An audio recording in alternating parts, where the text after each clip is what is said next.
કચ્છની 166 ગ્રામ પંચાયતોની ચૂંટણી લઈ ધમધમાટ શરૂ થયો છે। આજે ફોર્મ ભરવાની છેલ્લી તારીખ હોવાથી તાલુકા પંચાયતોમાં ભારે ભીડ જોવા મળી રહી છે। છેલ્લા દિવસોમાં અનેક દાવેદારીઓએ શુભ મુહૂર્તમાં ફોર્મ ભર્યું હતું। છેલ્લા ઘણા સમયથી વિવિધ ગ્રામ પંચાયતમાં ચાલી રહેલા વહીવટદાર શાસનનો અંત આવશે। ગ્રામ પંચાયતોમાં નવા સુકાનીઓ મળે તે માટે લોકોમાં ભારે ઉત્સાહનો માહોલ જોવા મળી રહ્યો છે। પદ્ધર ગામે બે પેનલ વચ્ચે ખરાખરીનો જંગ જામશે। રાજેશ સાહેબ, મેં પદ્ધર ગ્રામ પંચાયતથી ઉમેદવારી નોંધાવેલી છે અને મારી પેનલ પર ઉતારેલી છે। વાત મુદ્દાની આવે તો મુદ્દાથી લડવાની વાત હોય તો હું 5 વર્ષના તાલુકા પંચાયત સભ્ય રહ્યો છું।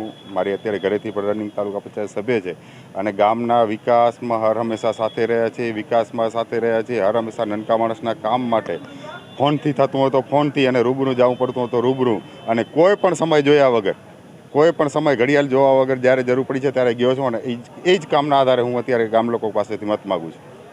આજે કંપનીના જે પ્રશ્નો મુદ્દા લઈ પંચાયત વર્ષોથી જે અટવાયેલા છે એ બાબત શું આગામી લડત કરવી? ના, ચોક્કસપણે કોઈ વાદ વિવાદ વગર અમારે તો ગામના વિકાસ અને વિકાસ જ જોવાનો છે। એટલે જે અમારો હક થતો હોય હક માંગવા માટે લડ્યા છીએ અને હક માટે જ લડવાના છે અને હક મળી જાય એટલે અમારો અહીંયાથી પણ પ્રશ્ન પૂરો થઈ જતો હોય છે।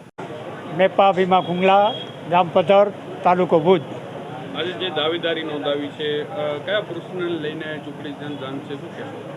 આજે માનો કે ગટરના અને અન્ય બધા ગામના પ્રશ્નો હોય એનો નિકાલ કરવા માટે અને ગામનો વિકાસ કરવા માટે મેં આજે મારી ઉમેદવારી નોંધાવી છે। 87થી 97 અને 2007થી 17 સુધી હું સરપંચ રહેલો હતો। એમાં 5 વર્ષ પહેલાં ટર્મમાં ઉપસરપંચ હતો, 15 વર્ષ સરપંચ હતો। હમણાં છેલ્લા 8 વર્ષ 5 વર્ષ હમણાં લેડીઝ સીટ હતી। તેના પછી 3 વર્ષ ઉપર વહીવટદારનું શાસન હતું। પછી મારે એટલો બધો રસ પણ ઇન્ટરેસ્ટ પણ નહોતો।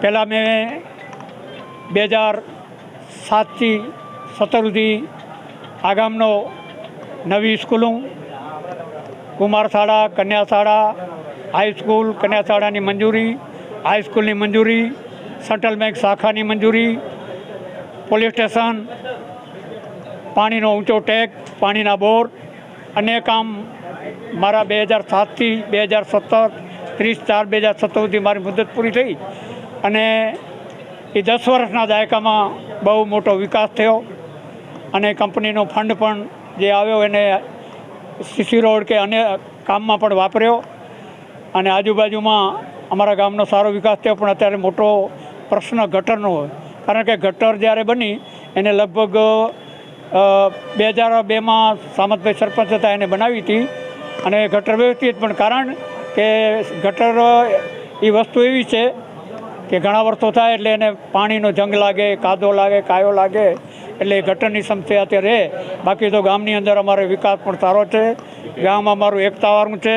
અમે ચૂંટણી આજે લડશું, તન મનથી લડશું। અમારામાં કોઈ ભેદભાવ નહીં હોય, કારણ કે પહેલે દિવસ જ્યારે ચૂંટણી હોય ત્યારે હરીફાઈ હોય, એકબીજા કાર્યકર મતદારને ગોતવા માટે, તેડવા માટે જાય, પણ અમારે કોઈ ભેદભાવ નથી।